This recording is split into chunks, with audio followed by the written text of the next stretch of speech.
তুই আমার বাসা থেকে আইছিস কেন? না, বাসা থেকে এখানে কেন আসছো? তুই আমার তালাক না দিয়ে এখানে আইছিস কা? পুরুষের ঘরে যাই থাকে রাত্রে বেলা, আর দিনের বেলা ওরে রান্না বান্না করে সব দিয়ে থাকি থেকে তারপর যায়। কালকে রাতে কেমনে ছিলি আমার দ্বারে? জীবন নাটকের চেয়েও নাটকীয়। এ যেন এক বাস্তব সিনেমা। এক স্ত্রীর দুই স্বামী, দিনে সময় দেন একজনকে, রাতে দেন আরেকজনকে। কাউকেই তিনি নিরাশ করেন না। প্রথম স্বামী সকালে কাজের উদ্দেশ্যে ঘর থেকে বের হলেই কিছুক্ষণ পরে স্ত্রীও বের হয়ে চলে যান দ্বিতীয় স্বামীর কাছে। তালাক না দিয়ে এখানে আইছিস কা? তালাক না দিলে আইছি কেন? হ্যাঁ হ্যাঁ, তালাকের কাগজ কই? কেডা গুম করছে? কালকে রাতে কেমনে ছিলি আমার দ্বারে? গতকালকে রাতে কেমনে ছিলি আমার ওখানে? তাই কি অপরাধী? তাই আমার তালাক না দিয়ে তুই আইছিস কা? কি টাকার গরম যাইতেছিস? আমাদের 10 টাকা নিছে হইছে আমাদের আছে। হ্যাঁ দেখ মনে কেডা নিছে হেইটাও বাইরে যাবে। হ্যাঁ হ্যাঁ, বারবার আমারে হয়রানি করে। আমি আমার ওয়াইফের হয়রানি করবে কি অন্য মেয়ে আইয়া? হায় হায়, শান্তি পাইতে আছে কি হইবে? তো পুরস্কার দিবে আমারে। না আমারে পুরস্কার দরকার নেই, আমারটা আমি বুঝ জানি না, আমার কাগজ বুঝাই দে। টাকার গরমে করতে আছে। কার বউ কিডা নেবে ভাই এটা নেই বলবেন, আমরা কষ্ট করা লাগবে। এই তো বলতে আছে, এই তো লই দিবেন। তুমি ভাই বলে থাকো না। এরকম কাজ পাস করবা, এগুলো আমরা কখনো ভাবতে পারিনি। এগুলো কখনো ভাবতে পারিনি। আমি ভাবতে পারি না তুই এই জায়গায়। আমি আরে কিন্তু এবারে আমার ডাকতেছে, এবারে অসহায়। অসহায় কেডা দেখতে আনে। এবারে অসহায়। এবারে আছে কেডা? এবারে আইছস কা তুই এখানে? তুই অসহায় এখানে আইছস কা তুই? এই বাসায় আইছস কা? সে আসার পর বলা হয়েছে যে সন্ধ্যা পর বলা যায়। একটা লোক লাগা আমি বাইরে কোনো কথা কম। বলা হয়েছে কয়জন রাখতে চাস তুই? কেমন লাগে কিভাবে হয়রানি করে? কি হয়রানি? এটা হয়রানি এলাম তো আমি হয়রানি করি না, তুই আমার হয়রানি করতে আসছিস? হয়রানি তো করে তুমি আমার। হ্যাঁ, তো এখানে এই বাসায় কি জন্য আইছস? তুই পাড়াইছে লেগাইছ। লোকচক্ষুর অন্তরালে এভাবেই চলছিল দিনের পর দিন। তবে তা বেশি দিন স্থায়ী হয়নি। এলাকায় নানান কথাবার্তা এবং প্রথম স্বামীর সন্দেহ জাগে। তাই তিনি তার স্ত্রীকে জিজ্ঞেস করেছিলেন দিনের বেলায় তিনি কোথায় যান। উত্তরে তিনি বলেছিলেন বান্ধবীর বাসায় যান। আপনার স্বামীর সাথে আপনার স্বামীর সাথে কথা বল। তুমি কি করো এখানে? এখানে কি করছো? এখানে কেন? তুমি কেডা? তুমি কেডা? আমি আগে ছিল, এখন কি আসো তুমি? এরা তো আমি আমার তালাক দিয়েছি। তালাক দেওয়া হয়ে এইখানে এই জায়গায় আসা হইছে। আর তুমি মিথ্যা কথা সবাই খেয়ে পড়া তো আমার। যে আপনার ওয়াইফ এখানে আটকা পড়ছে, সে এখানে দিনে এই সুরজ নামে একজন লোকের সাথে থাকে এবং প্রায় সময় এখানে আসে থাকে যায়। বাড়িওয়ালার জিজ্ঞেস করলাম যে এ এখানে এই করে কেন, থাকে কেন? বলে যে এত স্ত্রী। পরে আমি আজকে তিনতলা উঠতে জিজ্ঞেস করি এখানে কি করো? তা বললো যে আমি আপনাকে আমি না, আমি চিনি না। এরপর শুরু হয় নজরদারি। অবশেষে দ্বিতীয় স্বামী সুরজের বাসায় হানা দেন প্রথম স্বামী এবং হাতে নাতে ধরে ফেলেন। চাঞ্চল্যকর ঘটনাটি ঘটেছে বরিশালে। সাংবাদিকরা প্রশ্ন করলে মুক্তা নামের ওই নারী কৌশলে সব এড়িয়ে যান। কাগজ দিয়েছিলাম তুমি গেলে সন্ধ্যা পর বলা হয়েছে না যে থানা যাওয়া বলা হয়েছে। আরে ঠিক আছে বলা হয়েছে ভাই, থানায় বলা হয়েছে না? থানায় বলা হয়েছে।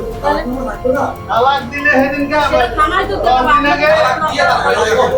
থানায় আমার ব্যাপারে যে কমপ্লেইন আমি বাজার দেই না, কাপড় দেই না, এই করি না। আমি তো থানায় তো অনুপস্থিত না, আমি তো থানায় যাবো। তুমি এখন গেলে সেটা বল। আমি তো বলি না যে থানায় আমার কাছে নেই না। তালাকনামা আছে। আমি থানায় দেখাবো। আপনার থানায় থাকি। থানায় না, এখন আপনার কাছে আছে। আমার হাতে না, আমি দেখাবো সামনে। তাহলে আপনি এখন দেখাই। প্রথম স্বামীর সাথে ডিভোর্স হয়েছে কিনা এ প্রসঙ্গে তিনি কিছুই বলেননি। তিনি শুধু এটুকুই বলছেন যা হবার আইন অনুযায়ী হবে। ভুক্তভোগী প্রথম স্বামী জানান বেশ কিছুদিন ধরেই স্ত্রীর কথাবার্তায় তার সন্দেহ জেগেছিল। সকালে যাই মিলে, সন্ধ্যার পরে আমি আসি, এরকম কোনো ট্রেস পাই না পাওয়ার পর হঠাৎ করিয়া আমি একদিন জিজ্ঞেস করি কোথায় যাও তুমি? 11টা 12টার সময় কোথায় যাও? তো আমার বান্ধবীর বাসায় যাই। বান্ধবীর বাসায় ডেইলি যাওয়া লাগে। হ্যাঁ আমার কাজ আছে। তুমি কি হইছে? জমি হারে দিয়ে দিচ্ছি, এখন হে জমি বায়না করে অনলাইনে দিয়ে বায়না করিয়া বায়না হয়ে গেছে। বায়না হয়েছে গত বৃহস্পতিবার, এই আজকে বৃহস্পতিবার 7 দিন। কত বেচছেন কত? 52 লাখ।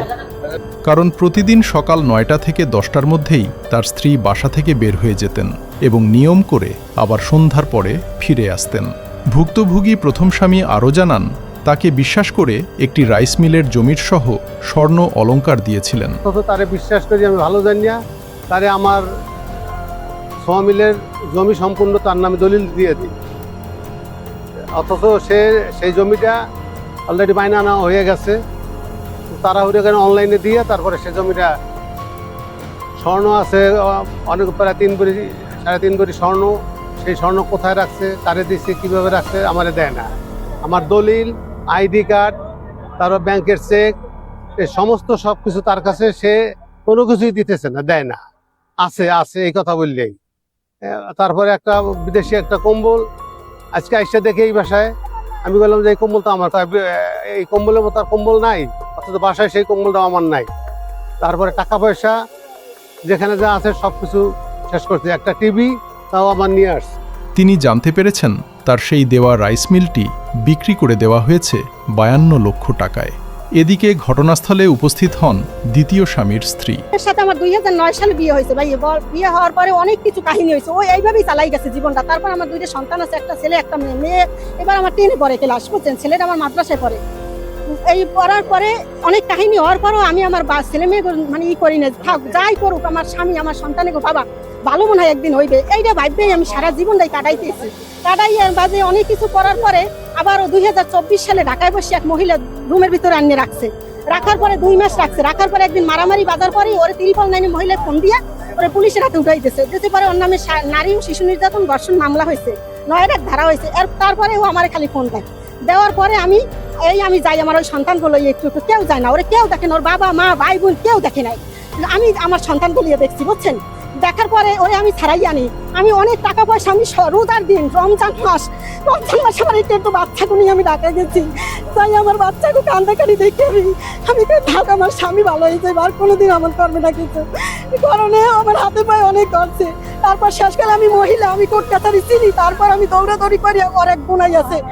ঘটনা আরও নাটকীয় মোড় নেয়। দ্বিতীয় স্বামীর স্ত্রীও বেশ কিছুদিন ধরে তার স্বামীকে ধরার উদ্দেশ্যে নজরদারি চালাচ্ছিলেন। খুব ভালোবাসে ওর এই বোনাই, কান্দাকাটি করে। হ্যাঁ, আবার ওই বোনাইরই মাইয়া জামাই জিয়ারি জামাই হাইকোর্টের বিচারপতি গাড়ি চালায়, তারা ধরিয়ে দিয়েছে আমার উকিল।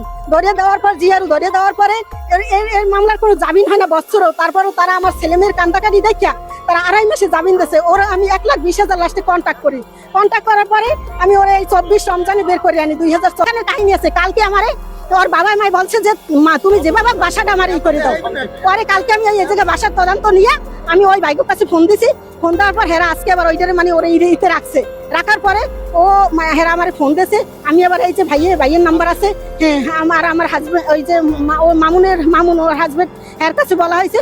বলার পরে তো হেরা আইসে আমার ফোন দিচ্ছে। আমি আসছি, আসে যাইয়ে ওই যে ভাইয়েরা করছে, ধরছে, এভাবে ধরিয়ে এখন এই করে ওই যে আইনের লোক আসছে, হেরা কাবিনের কাগজ দেখাইছে। তাহলে আজকে 1 বছর যাবত এইভাবে গোপন ভাবে থাকতে আছে মহিলায়। কিন্তু ধরতে পারছিলেন না। অবশেষে তিনি ধরা পড়লেন। এলাকাবাসী এই ঘটনার সুষ্ঠু তদন্ত এবং বিচার দাবি করেছেন।